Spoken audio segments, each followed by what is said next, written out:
नमस्कार मित्रों, मैं जोशीला प्रकाश आप लोगों का आरबीएस क्लासेस द परीक्षा गुरु में तहे दिल से स्वागत करता हूं। कल 2 अप्रैल शाम 5 बजे मैं लाइव होने जा रहा हूं।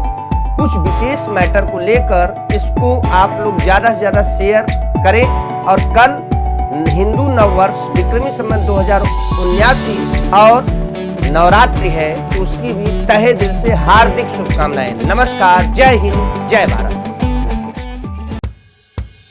नमस्कार मित्रों, मैं जोशीला प्रकाश आप लोगों का आरबीएस क्लासेस द परीक्षा गुरु में तहे दिल से स्वागत करता हूं। कल 2 अप्रैल शाम 5 बजे मैं लाइव होने जा रहा हूं। कुछ विशेष मैटर को लेकर इसको आप लोग ज्यादा से ज्यादा शेयर करें और कल हिंदू नववर्ष विक्रमी संवत 2079 और नवरात्रि है, तो उसकी भी तहे दिल से हार्दिक शुभकामनाएं। नमस्कार, जय हिंद, जय भारत। हेलो एवरीवन, मैं हूं रूपाली सिंह और आप सभी का एक बार फिर से स्वागत करती हूं आरबीएस क्लासेस दी परीक्षा गुरु में। तो आज की क्लास भी आपकी जो करंट अफेयर्स की होने वाली है उनमें मैं कराऊंगी आप सभी को प्रैक्टिस क्वेश्चंस और साथ ही में डिस्कशन होंगे आपके इम्पोर्टेंट न्यूज अपडेट का। तो स्टार्ट करेंगे आज का session with most important current affairs news. तो सभी से रिक्वेस्ट है कि एक बार सेशन को लाइक कर दीजिए, अपने दोस्तों के साथ में ज्यादा से ज्यादा शेयर करें और साथ ही में अगर अभी तक आपने चैनल को सब्सक्राइब नहीं किया है तो प्लीज जल्दी से चैनल को सब्सक्राइब कर लीजिए। तो स्टार्ट करते हैं आज का दिवस, आज का डे और आपका इंपॉर्टेंट करंट अफेयर्स न्यूज। तो सबसे पहले आपने देखा कि कल के दिन यानी कि 1 अप्रैल को हमने कौन सा दिवस मनाया?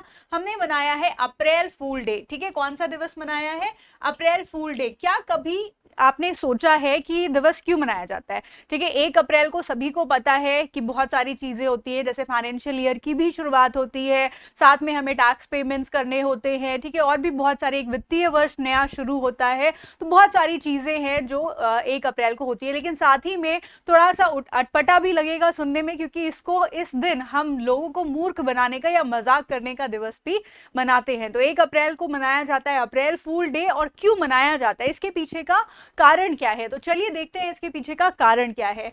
1582 में आपके एक व्यक्ति थे जिनका नाम था चार्ल्स पोप। ठीक है, चार्ल्स पोप। तो पहले जो आपका कैलेंडर हुआ करता था वो 1 अप्रैल से शुरू होता था, लेकिन बाद में इस कैलेंडर को, जो ओल्ड कैलेंडर है, उसको चेंज करके नए कैलेंडर में शुरू कर दिया गया। यानी कि 1 जनवरी को कैलेंडर की शुरुआत हुई या वर्ष के पहले दिवस की शुरुआत हुई। लेकिन फिर भी उसके बावजूद जो लोग हैं वो क्या करते थे? 1 अप्रैल से ही अपने नया वर्ष मनाया करते थे। तो इस वजह से इस दिवस की शुरुआत हुई और इस दिवस को बोला गया अप्रैल फूल डे, कि भाई इस दिन से आपका नया वर्ष नहीं शुरू होता है। कब से शुरू होता है? 1 जनवरी से। और ये 1582 से इसकी जो है शुरुआत हुई। भारत में अगर हम बात करते हैं कि अप्रैल फूल डे कब से मनाना शुरू किया गया, तो करीब 19वीं सदी से इसकी शुरुआत हुई थी अप्रैल फूल डे मनाने की। ठीक है, तो आप भी अपने दोस्तों को अप्रैल फूल मना ही चुके होंगे, मूर्ख बना चुके होंगे। मेरे भी कई सारे स्टूडेंट्स हैं जिन्होंने कल मुझे मिलकर बहुत मूर्ख बनाया, लेकिन मैं अप्रैल फूल बनी नहीं। ठीक है, तो अल्टीमेटली हार उन्हीं की हुई, कोई बात नहीं। तो आज के सेशन की शुरुआत हम अप्रैल फूल डे से नहीं करने वाले हैं। आज की शुरुआत हम करेंगे अपने रिवीजन क्वेश्चन से और साथ ही में डिस्कशन करेंगे हम इंपॉर्टेंट करंट अफेयर्स अपडेट का भी। तो चलिए देखते हैं आखिर सबसे पहला क्वेश्चन आपकी स्क्रीन पर क्या है। ठीक है, सभी क्वेश्चंस में ऑलरेडी आपको डेली जो भी मैं करंट अफेयर्स न्यूज आपको पढ़ाती हूँ उन्हीं से लेकर के मैं करंट अफेयर्स क्वेश्चंस भी आपको फ्रेम करके लाती हूँ। तो आपको प्रैक्टिस करना बहुत जरूरी है, क्योंकि यही आपका एक तरीका है जिससे कि आप डेली रिवाइज कर सकते हैं। तो सबसे पहला क्वेश्चन क्या है? फॉर्मूला 1 2022 सऊदी अरब ग्रैंड प्रिक्स किस खिलाड़ी ने जीता है? ठीक है, तो आपको बताना है कि अभी हाल ही में जो आपका फॉर्मूला 1 2022 हुआ है, जो कि सऊदी अरब ग्रैंड प्रिक्स है, ये निम्नलिखित में से किस खिलाड़ी ने जीता है? ऑप्शंस क्या क्या हैं आपके? Max Verstappen, Lewis Hamilton, Charles Leclerc या फिर कार्लोस सैंज जूनियर। तो किसने जीता है ये खिताब? ये जीता है मैक्स वर्स्टैपेन ने। ये बने हैं सऊदी अरब ग्रैंड प्रिक्स फॉर्मूला 1 के पहले विजेता, यानी कि नंबर 1 विजेता। क्लियर? लुइस हैमिल्टन आपके 10th नंबर पे रहे हैं, तो इनका हम नाम इस कैटेगरी में नहीं ले सकते। चलिए आगे बढ़ते हैं नेक्स्ट इंपॉर्टेंट क्वेश्चन की तरफ। चलिए देखते हैं नेक्स्ट इंपॉर्टेंट न्यूज क्या है। प्रमोद सावंत के राज्य विधानसभा चुनाव में 20 सीटें जीतने के बाद प्रमोद सावंत ने दूसरे कार्यकाल के लिए गोवा के मुख्यमंत्री के रूप में शपथ ली है। वर्ष 2022 गोवा विधानसभा में कुल जो चुनाव में सीटों की कुल संख्या कितनी थी, ये आपको यहाँ पर बताना है। ठीक है, जैसा कि आप सभी को पता है कि गोवा में भी अगेन भाजपा सरकार बनी है और गोवा में आपकी जो है पुनः जो मुख्यमंत्री बने हैं वो कौन बने हैं, प्रमोद सावंत जी बने हैं। और अगर बात करें तो उन्होंने कितनी सीटें जीती हैं, तो 20 सीटें उन्होंने जीती हैं। लगभग कितनी सीटें थी आपकी इस चुनाव में, कितनी सीटें रही हैं, ये क्वेश्चन पूछा गया है। ऑप्शंस क्या क्या है, 60, 30, 50 या फिर 40। तो करेक्ट आंसर इसका क्या हो जाएगा, 40, यानी कि 50% सीटों के साथ में जो प्रमोद सावंत जी हैं वो विजयी बने हैं। तो इसको आपको ध्यान में रखना है। चलिए नेक्स्ट क्वेश्चन आपकी स्क्रीन पर, माध्यम दूरी की सतह से हवा में मार करने वाली मिसाइल का भारतीय सेना संस्करण किस देश के साथ में साझेदारी द्वारा विकसित किया गया है। तो अभी आपकी हाल ही में एक मिसाइल लॉन्च की गई है जो कि मध्यम दूरी की है, और ये भारत के साथ में किस और कौन सा देश है जिसने इसको जो है वो यहाँ पर विकसित किया गया है, ये आपको ऑप्शन में बताना है, ऑप्शंस के थ्रू बताना है। ऑप्शंस क्या क्या है, इटली है, संयुक्त राज्य अमेरिका है, फ्रांस है या फिर इजराइल है। तो मध्यम दूरी सतह की हवा से हवा मार करने वाली मिसाइल है, भारतीय सेना ने जो है भारतीय सेना ने इसका संस्करण विकसित किया है, किस देश के साथ में किया है ये आपको बताना है। तो करेक्ट आंसर इसका क्या हो जाएगा, Israel is the right answer. ठीक है, करेक्ट आंसर क्या है यहाँ पे, इजराइल है। इजराइल की अगर हम बात करते हैं तो इसकी जो राजधानी है वो क्या हो जाती है, जेरूसलेम हो जाती है। ठीक है, इसकी राजधानी क्या हो जाएगी, जेरूसलेम। अगर क्वेश्चन पूछा जाए कि इजराइल की मुद्रा बताइए, ठीक है, तो इसकी मुद्रा क्या है, न्यू शेकेल। क्लियर है, न्यू शेकेल। कई बार आपसे एग्जाम में, अभी क्योंकि हाल ही में इसके प्राइम मिनिस्टर और प्रेसिडेंट दोनों ही चेंज हुए हैं इजराइल के। ठीक है, तो इजराइल के अगर हम प्राइम मिनिस्टर की बात करते हैं तो आपके प्राइम मिनिस्टर कौन है, नफ्ताली बेनेट। ठीक है, प्राइम मिनिस्टर कौन, नफ्ताली बेनेट। और अगर आपसे प्रेसिडेंट पूछा जाए तो प्रेसिडेंट यहाँ पे कौन हो जाते हैं इजराइल के, ये हैं आइजैक हर्जेगोविक, आइजैक हर्जोग। तो ये भी आपके इंपॉर्टेंट फैक्ट्स हैं जो कि जितने भी आपके कंट्रीज होते हैं, देखिए आपके जो टीटी का एग्जाम होने वाला है या फिर सुपर टेट है, सी टेट है, या आपके जो भी लेखपाल या वीडियो के जो भी एग्जाम्स हैं, तो उसमें आप देखेंगे कि जब करंट अफेयर्स का आप सिलेबस पढ़ते हैं तो राजधानी और मुद्राएं ये भी आपके सिलेबस में आता है। इस वजह से जब भी आपकी कोई ऑप्शंस आते हैं या करेक्ट ऑप्शंस आते हैं तो मैं एटलीस्ट उनका डिस्कशन कर देती हूँ। सबका भी कर सकती हूँ लेकिन वो थोड़ा सा टाइम टेकिंग हो जाएगा और आपको पढ़ने में भी प्रॉब्लम आएगी, है ना। तो इसलिए एटलीस्ट जो ऑप्शंस हम देख रहे हैं या जो करेक्ट आंसर्स हो रहे हैं तो उनका डिस्कशन साथ में करते चलेंगे। इस तरह से आपकी सारी चीजें प्रिपेयर हो जाएंगी। क्लियर, तो चलिए आगे बढ़ते हैं नेक्स्ट क्वेश्चन की तरफ। नेक्स्ट क्वेश्चन क्या है, अभी हाल ही में आपके अकेडमी पुरस्कार दिए गए हैं। ठीक है, और कौन सा संस्करण था अकेडमी पुरस्कार का, ये था आपका 94th addition of academy awards. और ये किस फिल्म ने सर्वश्रेष्ठ फिल्म का पुरस्कार जीता है, जो अभी आपके हाल ही में 94 अकेडमी पुरस्कार हुए हैं, उसमें कौन सी फिल्म है जिसको सर्वश्रेष्ठ फिल्म का पुरस्कार दिया गया है। ऑप्शंस है कोडा, Belfast, the power of the dog या फिर किंग रिचर्ड। तो करेक्ट आंसर यहाँ पे क्या हो जाएगा, कोडा is the right answer. Next question, बेकार स्टील से बनी पहली सड़क परियोजना भारत के किस शहर में शुरू हुई है या किस शहर में बनाई गई है। तो बेकार स्टील से, यार आप कह सकते हैं कि भारत की पहली स्टील रोड, ठीक है, भारत की पहली स्टील रोड ये आपकी कहां पर बनाई गई है। ऑप्शन है हैदराबाद, गुरुग्राम, सूरत या फिर जमशेदपुर। तो कैसे याद रखना है, स से स्टील रोड होता है और स से क्या हो जाएगा, सूरत हो जाएगा, और करेक्ट आंसर भी यही हो जाएगा। ये ट्रिक है, आप इसको कनेक्ट करके इस तरह से याद कर सकते हैं। ठीक है, तो सूरत गुजरात में है जहां पर आपकी जो है पहली स्टील रोड बनाई गई है। बहुत इंपॉर्टेंट है आपके एग्जाम के लिए, और इस क्वेश्चन को आप जो है 5 स्टार मार्क कर लीजिए, क्योंकि ये क्वेश्चन आपके एग्जाम में जरूर से पूछा जाएगा। क्लियर है? चलिए नेक्स्ट क्वेश्चन है, निम्नलिखित में से किसे टाइम 100 इम्पैक्ट अवार्ड्स 2022 में चित्रित किया गया है? यानी कि इससे पहले वाले सेशन में मैंने आपको बताया था कि अभी हाल ही में एक अभिनेत्री हैं जिन्हें की टाइम 100 इम्पैक्ट अवार्ड्स में शामिल किया गया है। ऑप्शंस क्या क्या हैं? प्रियंका चोपड़ा, अनुष्का शर्मा, कैटरीना कैफ या फिर दीपिका पादुकोण। तो किसको शामिल किया है टाइम 100 इम्पैक्ट अवार्ड्स की सूची में? तो करेक्ट आंसर क्या हो जाएगा यहाँ पर? दीपिका पादुकोण। क्लियर है? तो बहुत ही बेहतरीन अदाकारा है ये और इन्हें ही अभी इस सूची में शामिल किया गया है। Next question, very important question again. Question क्या कह रहा है? रॉबर्ट अबेला को हाल ही में किस देश के प्रधानमंत्री के रूप में फिर से चुना गया है? तो आपको बताना है, देखिए यहाँ पे भी क्या हो रहा है कि दोबारा से इन्हें प्रधानमंत्री चुना जा रहा है। तो आपको बताना है कि कौन सा ऐसा देश है जहां पर जो है रॉबर्ट अबेला को दोबारा से क्या किया गया है, दोबारा से नियुक्त किया गया है प्रधानमंत्री के रूप में। ऑप्शंस क्या क्या है? पुर्तगाल, मालदीव, साइप्रस या फिर माल्टा। तो करेक्ट आंसर इसका क्या हो जाएगा? करेक्ट आंसर हो जाएगा माल्टा।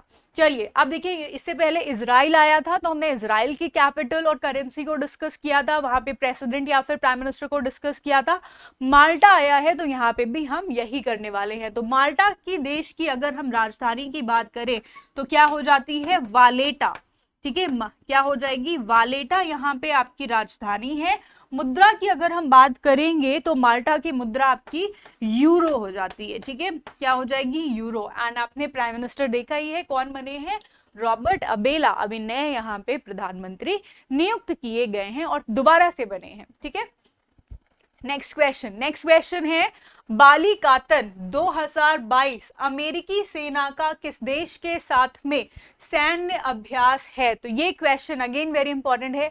एक एक्सरसाइज है बालिकातन 2022 की और इसमें आपको बताना है कि कौन सा देश है जिसने इसकी मेजबानी की है। और मैंने आपको बताया था बालिकातन में आपके 4 देश हैं जो कि शामिल होंगे, जैसे कि सिंगापुर हो गया, यूनाइटेड किंगडम हो गया, न्यूजीलैंड हो गया और ऑस्ट्रेलिया हो गया। ये 4 देश हैं जो कि इसमें भाग लेंगे। और मेजबानी कौन सा देश करेगा? ऑप्शन है जापान, फिलीपींस, फ्रांस या फिर दक्षिण कोरिया। तो करेक्ट आंसर है कि मेजबानी करने वाला देश है यहाँ पे फिलीपींस। क्लियर है? ये क्वेश्चन भी मैंने आपको बताया था और इसके लिए मैंने आपको ट्रिक भी बताई थी, सूना। ठीक है, सूना जग सूना सूना लागे, है ना? तो ये ट्रिक है जिससे आप याद कर सकते हैं। इनकी कंट्रीज के नाम एस से हो जाता है आपका सिंगापुर, ठीक है, यू से हो जाएगा यूनाइटेड किंगडम, एन से हो जाएगा न्यूजीलैंड और ए से हो जाता है आपका ऑस्ट्रेलिया। क्लियर है? याद हो जाएगा, इसको ध्यान में रखना है। इसके बाद में अगर आप देख रहे हैं यहाँ पे कौन सी कंट्री आई है? फिलीपींस आई है। फिलीपींस आ गई है तो जल्दी से इसकी कैपिटल देख लेते हैं। कैपिटल क्या हो जाएगी? मनीला। यहाँ पे आपकी जो मुद्रा है वो क्या है? पेसो है, फिलीपींस की मुद्रा। और अगर हम बात करते हैं यहाँ पे आपके जो प्राइम मिनिस्टर हैं वो कौन है? तो उनका नाम है रॉड्रिगो ड्यूटर्टे। ठीक है, Rodrigo Duterte. Clear? Most important facts है, लर्न करते चलिएगा क्योंकि आपको अलग से स्टैटिक पढ़ने की जरूरत नहीं पड़ेगी अगर आप यहीं पे सारी चीजें याद कर लेते हैं तो। ठीक है, नेक्स्ट क्वेश्चन, किस देश के गिलबर्ट होंगबो को अंतरराष्ट्रीय श्रम संगठन का अगला महानिदेशक नियुक्त किया गया है? ऑप्शंस क्या क्या हैं? घाना या फिर इक्वेडोर, टोगो या फिर बुर्किना फासो। तो ये क्वेश्चन भी मैं आपको क्लास में ऑलरेडी करा चुकी हूँ। ठीक है, तो अंतरराष्ट्रीय जो आपका लेबर संगठन है, अंतरराष्ट्रीय श्रम संगठन है, इसके आपके कौन बने हैं नए महानिदेशक? तो करेक्ट आंसर क्या हो जाएगा? Gilbert Houngbo. और ये किस देश को बिलोंग करते हैं? तो ये बिलोंग करते हैं टोगो को। ठीक है, और अंतरराष्ट्रीय श्रम संगठन की बात करते हैं तो ये आपका कौन से वर्ष में बना था? 1919 में बना था। इसका हेडक्वार्टर कहां पर हो जाएगा?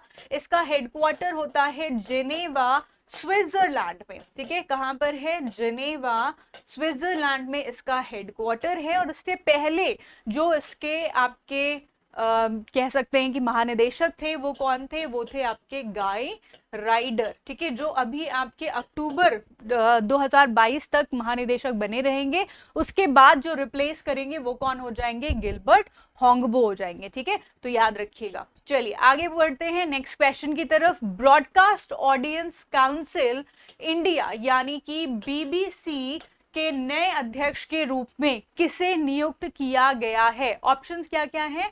नकुल चोपड़ा, शशि सिन्हा, पुनीता गोयनका या फिर विनोद जी खंडारे, ठीक है। तो आपको आंसर करना है कि अभी आपके broadcast audience council of India, इसके नए अध्यक्ष कौन चुने गए हैं? तो करेक्ट आंसर क्या हो जाएगा? शशि सिन्हा, ठीक है। नई नियुक्ति है, इसको आप नियुक्ति में ये ऐड कर लीजिए, अलग अलग सेक्शन बना लीजिए, ठीक है। जब भी आप करंट अफेयर्स पढ़ रहे हैं तो उनमें एक अलग सेक्शन बना लीजिए। जैसे आप एक रफ कॉपी बनाइए या रफ डायरी बनाइए जिसमें आप नोट डाउन करेंगे, तो उसमें आप एक पेज में जितनी भी अपॉइंटमेंट्स हैं उनको लिख लीजिए, ठीक है। नेक्स्ट पेज में जितने भी डेज हैं, इंपॉर्टेंट डेज, उनको लिख लीजिए।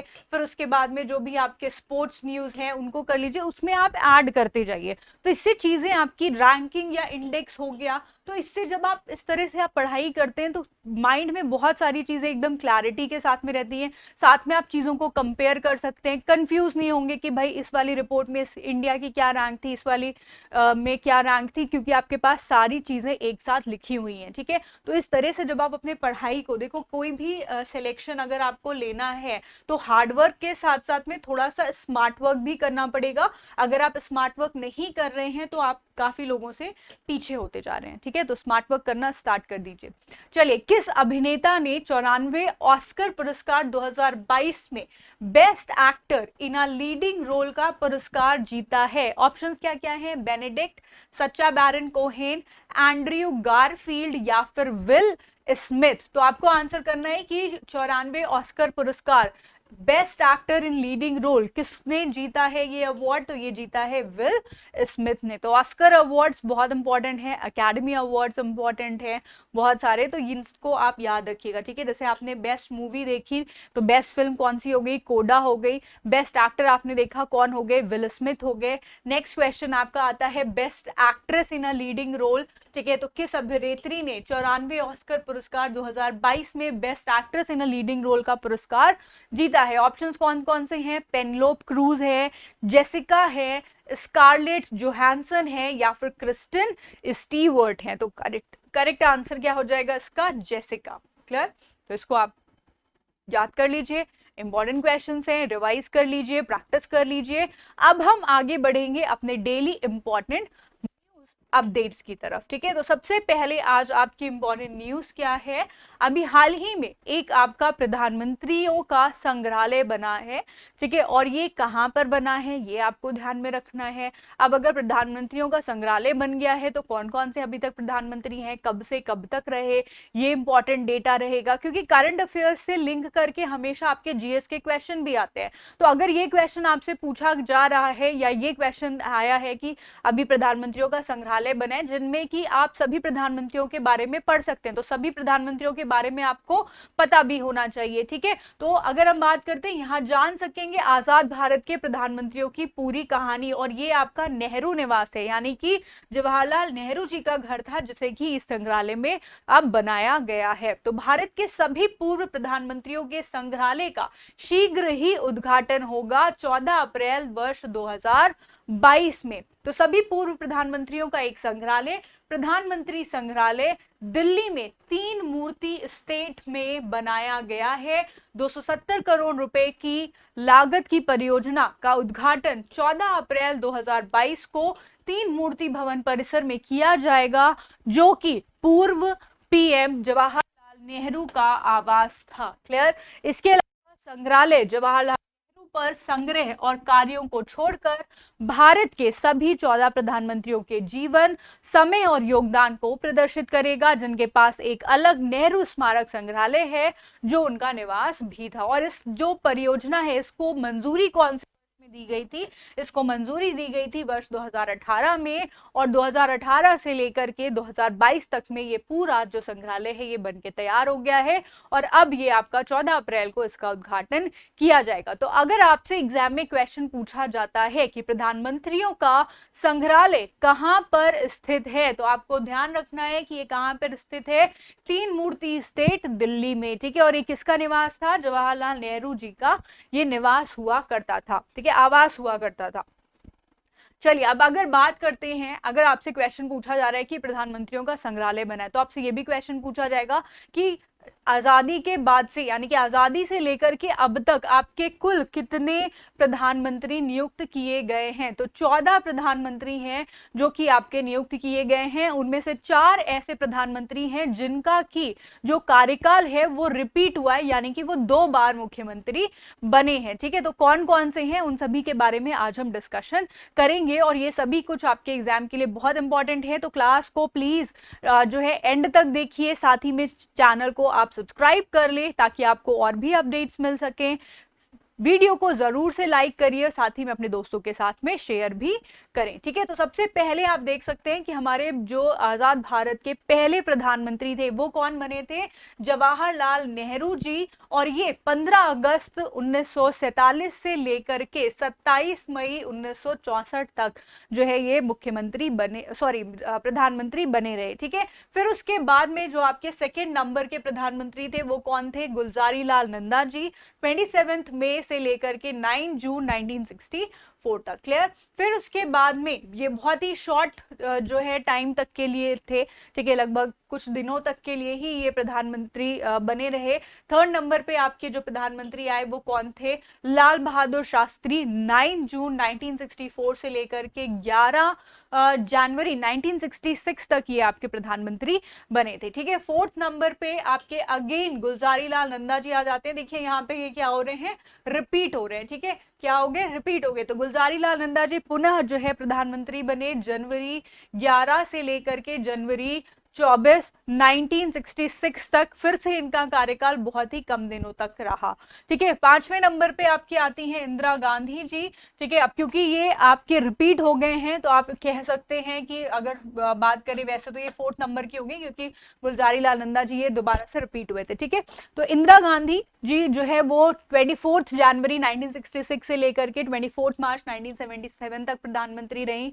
देन उसके बाद मोरारजी देसाई, ठीक है, का कार्यकाल शुरू हुआ, ठीक है। फिर उसके बाद में चरण सिंह का कार्यकाल रहा जिसमें वो प्रधानमंत्री रहे। उसके बाद अगेन यहाँ पे रिपीट हुई है कौन, इंदिरा गांधी जी, ठीक है। फिर उसके बाद में जो आपके प्रधानमंत्री बने राजीव गांधी, ठीक है, ये भी थे। फिर उसके बाद में आपके कौन आए, यहाँ पे आते हैं विश्वनाथ प्रताप सिंह जो कि आपके 1989 से 1990 तक प्रधानमंत्री रहे हैं। देन आपके आते हैं चंद्रशेखर, 1990 से लेकर के 1991 तक प्रधानमंत्री रहे। फिर आते हैं आपके पीवी नरसिम्हा राव जी, 1991 से लेके 1996 तक, क्लियर है।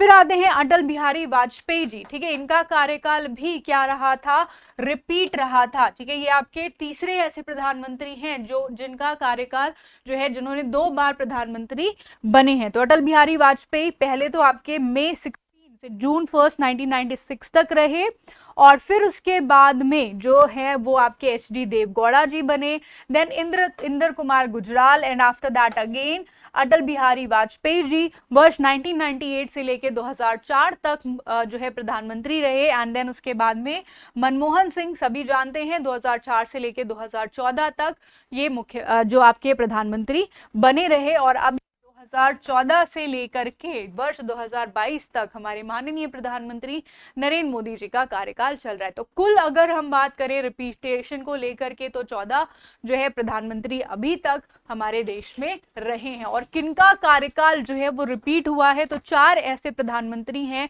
जिनका कार्यकाल रिपीट हुआ है, गुलजारी लाल नंदा जी, ठीक है, फिर उसके बाद में इंदिरा गांधी, फिर उसके बाद में आपके अटल बिहारी वाजपेयी, और साथ में आप मनमोहन सिंह, और आपके नरेंद्र मोदी जी भी अभी कार्यकाल इनका रिपीट चल रहा है, ठीक है। सॉरी, चल नहीं रहा है अभी इनका जो कार्यकाल है, वो आगे आने वाले समय में देखेंगे कि ये दोबारा से प्रधानमंत्री बनते हैं या फिर नहीं। तो चलिए स्टार्ट करेंगे नेक्स्ट सेशन नेक्स्ट न्यूज की तरफ बढ़ेंगे। तो ये इंपॉर्टेंट अपडेट्स थी, इनको आप सभी याद कर लें, ठीक है। तो यहाँ पे आप पिक्चर में देख सकते हैं कि ये पिक्चर है आपकी हेमंत बिस्वा शर्मा की, जो कि आपके जो है वो असम के मुख्यमंत्री हैं और साथ ही में बैडमिंटन एसोसिएशन ऑफ इंडिया के भी ये जो है पद इनके अध्यक्ष के रूप में भी इनको दोबारा से चुना गया है। तो हेमंत बिस्वा शर्मा भारतीय बैडमिंटन संघ के अध्यक्ष के रूप में दोबारा से चुने गए। पहले भी ये अध्यक्ष थे और अभी भी ये आपके अध्यक्ष बने हुए हैं। तो बैडमिंटन एसोसिएशन ऑफ इंडिया जिसका गठन हुआ था 1934 में और इसके मौजूदा अध्यक्ष हेमंत बिस्वा शर्मा को 2022 से लेकर के 2026 तक दूसरे 4 साल के कार्यकाल के लिए निर्विरोध चुना गया है। तो इसको ध्यान रखिएगा, क्वेश्चन आपसे पूछा जा सकता है बैडमिंटन एसोसिएशन ऑफ इंडिया के अध्यक्ष कौन है, तो याद रखेंगे हेमंत बिस्वा शर्मा, ठीक है। उन्हें पहली बार कब चुना गया था? 2017 में बाई प्रमुख के रूप में चुना गया था। इसके अलावा शर्मा बैडमिंटन एशिया के उपाध्यक्ष और बैडमिंटन वर्ल्ड फेडरेशन कार्यकारी परिषद के सदस्य के रूप में भी कार्य करते हैं और साथ ही में ये मुख्यमंत्री भी हैं। और badminton association of India Bharat में बैडमिंटन की शासी निकाय है और BAI सोसाइटी के अधिनियम के तहत पंजीकृत एक संघ है और इसका गठन हुआ था 1934 में और 1936 से भारत में राष्ट्रीय स्तर पर यह टूर्नामेंट आयोजित करा रहा है, ठीक है। तो उसको आपको ध्यान रखना है और इसके नए अध्यक्ष का नाम भी ध्यान रखना है, हेमंत बिस्वा शर्मा। चले आगे बढ़ते हैं नेक्स्ट इंपॉर्टेंट न्यूज की तरफ और यहाँ पे आप पिक्चर में देख सकते हैं वर्ल्ड हेल्थ ऑर्गेनाइजेशन को, ठीक है। तो वर्ल्ड हेल्थ ऑर्गेनाइजेशन की अगर हम बात करते हैं तो इसने अभी हाल ही में भारत के साथ में एक बहुत ही महत्वपूर्ण समझौता किया है और वो समझौता क्या है?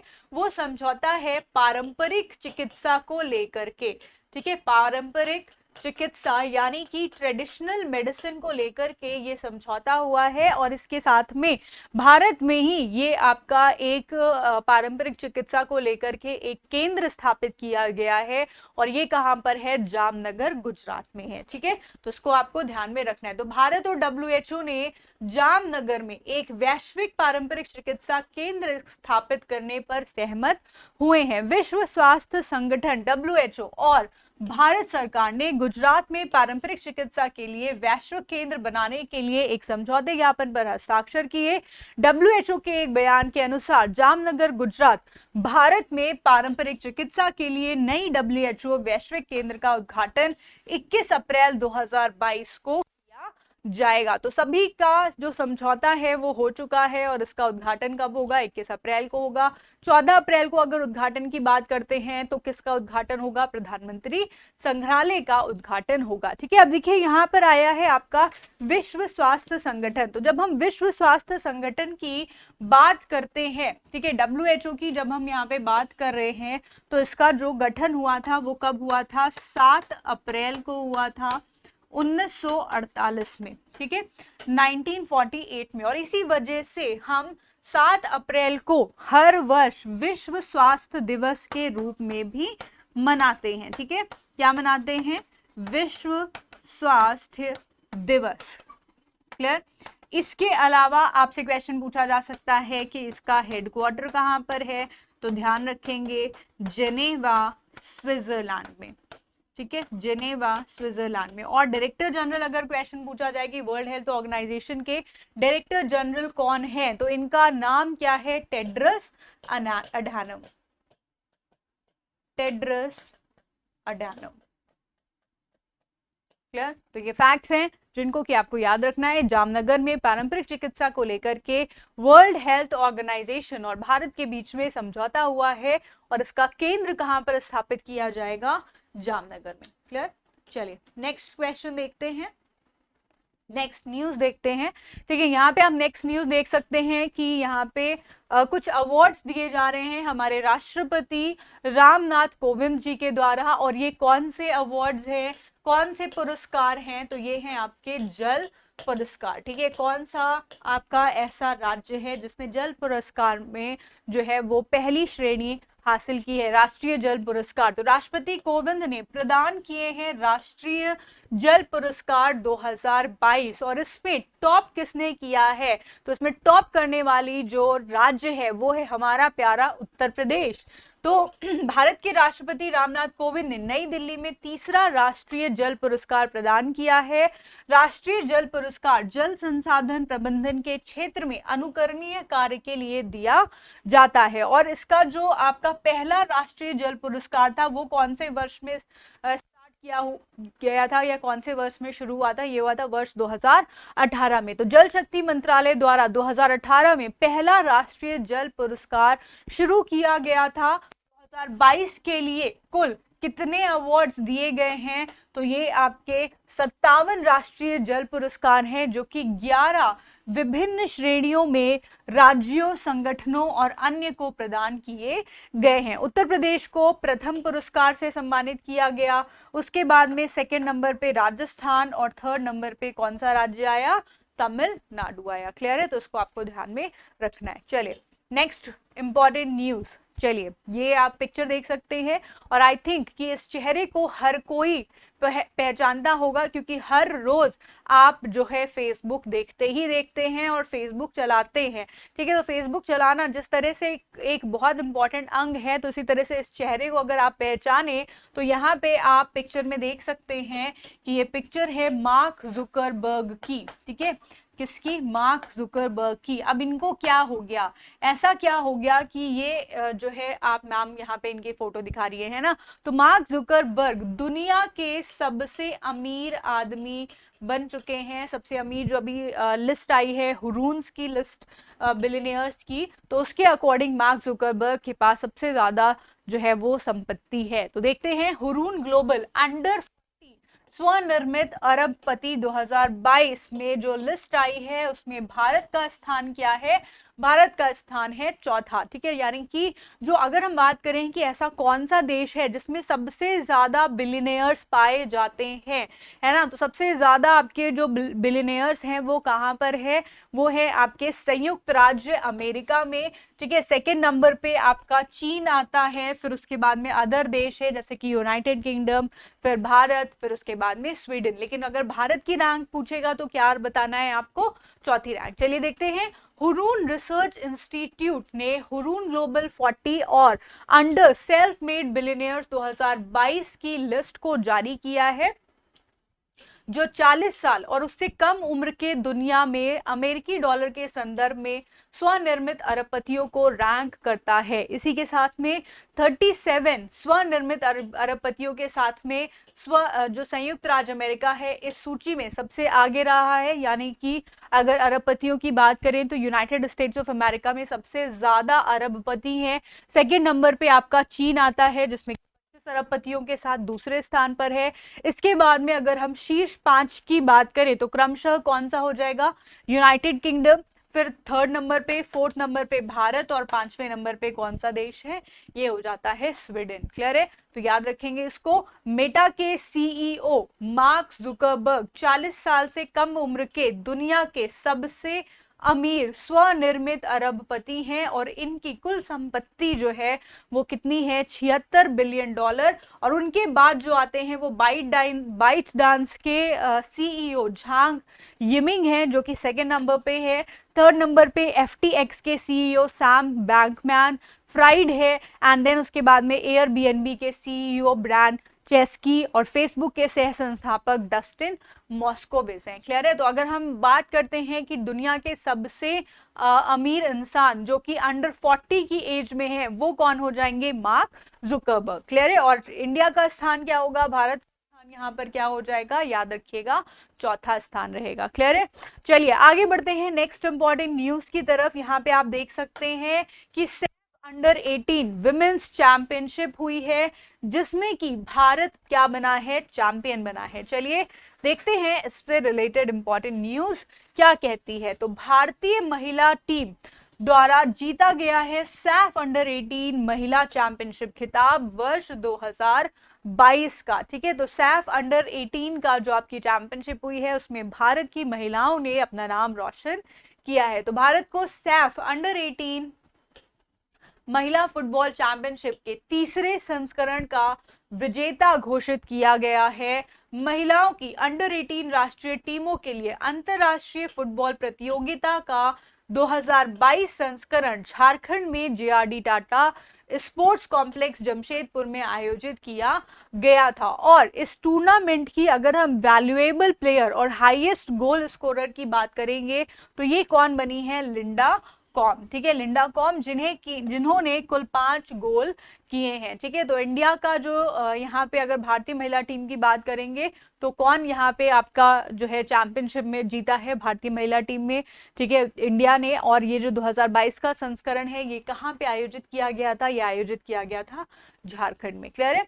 चलिए आगे बढ़ते हैं नेक्स्ट इंपॉर्टेंट न्यूज की तरफ। यहाँ पे आप देख सकते हैं कि इस पिक्चर में दिखाया गया है तैराकी चैंपियनशिप, जो कि अभी हाल ही में कहां पर आयोजित की गई थी या कौन जीता है? तो महाराष्ट्र ने इस चैंपियनशिप को जीता है। तो महाराष्ट्र ने जीती है राष्ट्रीय पैरा तैराकी चैंपियनशिप वर्ष 2022 की। ठीक है, और ये कहां पे आयोजित की गई थी? ये आपकी आयोजित की गई थी उदयपुर में। तो महाराष्ट्र ने खेलगांव उदयपुर में आयोजित 21वीं राष्ट्रीय पैरा स्विमिंग चैंपियनशिप जीत ली है। और इस टूर्नामेंट का आयोजन भारतीय पैरालंपिक समिति पीसीआई और नारायण सेवा संस्थान द्वारा संयुक्त रूप से किया गया था। क्लियर है? तो अगर क्वेश्चन पूछा जाता है आपके एग्जाम में कि 21वीं राष्ट्रीय पैरा स्विमिंग चैंपियनशिप हाल ही में किस राज्य ने जीती है, तो ध्यान रखेंगे कौन सा राज्य हो जाएगा? महाराष्ट्र। ठीक है, चलिए आगे बढ़ते हैं नेक्स्ट इंपॉर्टेंट न्यूज की तरफ। चलिए यहाँ पे आप देख सकते हैं राजस्थान फाउंडेशन डे की बात की गई है और हाल ही में आपका राजस्थान का स्थापना दिवस मनाया गया है। और ये आपका कब मनाया गया है? 30 मार्च को। ठीक है, 30 मार्च को राजस्थान का गठन हुआ था और यहाँ पे आप मैप में भी इसको देख सकते हैं। तो ये आपका जो है ये कुछ टाइप है आई थिंक। तो राजस्थान राज्य स्थापना दिवस किस दिन मनाया जाता है? ये मनाया जाता है 30 मार्च को। तो 30 मार्च को हर साल। ठीक है, और ये कौन से वर्ष का है? जी हाँ बिल्कुल, ये आपका जो है 73rd फाउंडेशन डे था राजस्थान का। 73वां राजस्थान स्थापना दिवस है जो कि 30 मार्च को भी हाल ही में मनाया गया है। तो 30 मार्च को हर साल राजस्थान दिवस या राजस्थान राज्य स्थापना दिवस के रूप में मनाया जाता है। 1949 में इस दिन राजपुताना को भारत अधिराज्य में मिलाकर एक राज्य का गठन किया गया था और सबसे बड़ा शहर होने के कारण जयपुर को राज्य की राजधानी घोषित किया गया था। और विभिन्न रियासतों के एकीकृत के बाद 18 अप्रैल 1948 को जवाहरलाल नेहरू ने राजस्थान का उद्घाटन भी किया था। ठीक है, तो 1939 से इस दिन की शुरुआत हुई। राजस्थान का स्थापना दिवस अगर आपसे क्वेश्चन पूछा जाए तो आपको ध्यान रखना है कब मनाया जाता है? 30 मार्च को। इसकी राजधानी क्या है? जयपुर है। अगर यहाँ पे आपसे पूछे कि यहाँ पे चीफ मिनिस्टर कौन है तो कौन हो जाएंगे? अशोक गहलोत। ठीक है, और अगर गवर्नर की बात करें तो गवर्नर कौन हो जाते हैं? कलराज मिश्रा। क्लियर? चलिए नेक्स्ट न्यूज, नेक्स्ट इंपॉर्टेंट है BBC Indian sports women of the year award. तो अभी हाल ही में बीबीसी ने sports person of the year award घोषित किया गया है और इसमें sports women of the award किसे दिया गया है ये हमें देखना है। तो BBC India sports women of the year 2021 के लिए ये अवार्ड दिया गया है कि एस वर्मा को, शेफाली वर्मा को और के मल्लेश्वरी को। ठीक है, किसको दिया गया है? स्पोर्ट्स पर्सन हैं आपकी, क्रिकेटर हैं शेफाली वर्मा और धावक है के मल्लेश्वरी, इनको यह अवार्ड दिया गया है। तो BBC India sports women of the year 2021 के तीसरे संस्करण में क्रिकेटर शेफाली वर्मा को बीबीसी इमर्जिंग प्लेयर अवार्ड प्रदान किया गया है। साथ ही में 2021 में वर्मा राष्ट्रीय टीम के लिए तीनों प्रारूपों को खेलने वाली सबसे कम उम्र की भारतीय क्रिकेटर पुरुष और महिला दोनों वर्ग में बन गई हैं। ठीक है, तो इसको आपको ध्यान में रखना है। इसके अलावा सिडनी में 2000 के खेलों में ओलंपिक पदक जीतने वाली पहली भारतीय महिला कर्णम मल्लेश्वरी को BBC life time achievement award 2021 से सम्मानित किया गया है। तो अगर आपसे एग्जाम में क्वेश्चन पूछता है कि emerging player of the year award in BBC sportsman award 2021 किसे दिया गया है, तो याद रखिएगा क्रिकेटर शेफाली वर्मा। और अगर क्वेश्चन आपसे पूछा जाए कि BBC life time achievement award 2021 का सम्मान किसे दिया गया है, तो याद रखेंगे आप सभी कर्णम मल्लेश्वरी। क्लियर। चले नेक्स्ट इंपॉर्टेंट न्यूज। तो यहाँ पे आप देख सकते हैं मीराबाई चानू को, जिन्होंने BBC Indian sports women of the year award 2021 जीता है। ठीक है, को भी अवार्ड दिया गया है। ये भारोत्तोलक हैं।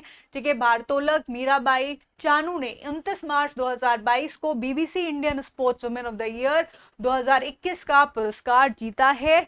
चानू टोक्यो में 39 किलोग्राम वर्ग में दूसरे स्थान पर आकर जो है वो ओलंपिक खेलों में रजत पदक जीतने वाली पहली भारतीय भारोत्तोलक बनी है। और इसी के साथ में चानू ने अनाहेम में भी 2017 विश्व चैंपियन में 48 किलोग्राम वर्ग में स्वर्ण पदक जीता है। फिर 2018 में राष्ट्रमंडल खेलों में भी इन्होंने स्वर्ण पदक जीता है। तो इन्हें दिया गया है BBC sports person of the year award. Clear, Mirabai Chanu. तो याद रखिएगा कि अगर BBC sports person of the year में ईयर अवार्ड्स की बात करते हैं तो emerging of the year award Shafali Verma, life time achievement award Karnam Malleswari और sports person of the year award Mirabai Chanu. ठीक है, सबकी कैटेगरी भी याद रखिएगा कौन किस खेल से संबंधित है। तो आज की क्लास यहीं तक रहने वाली है। कल फिर मिलेंगे कुछ इंपॉर्टेंट अपडेट्स के साथ में, कुछ करंट अफेयर्स न्यूज के साथ में, कुछ इंपॉर्टेंट रिवीजन क्वेश्चंस के साथ में। तब तक के लिए जुड़े रहे हमारे साथ। चैनल को जरूर से सब्सक्राइब कर लीजिए, अपने दोस्तों के साथ में शेयर कर दीजिए और अगर सेशन पसंद आया हो तो लाइक कर दीजिएगा और साथ ही में कमेंट भी कर देंगे। ठीक है, तो ये है हमारी आज की सेशन यहीं तक।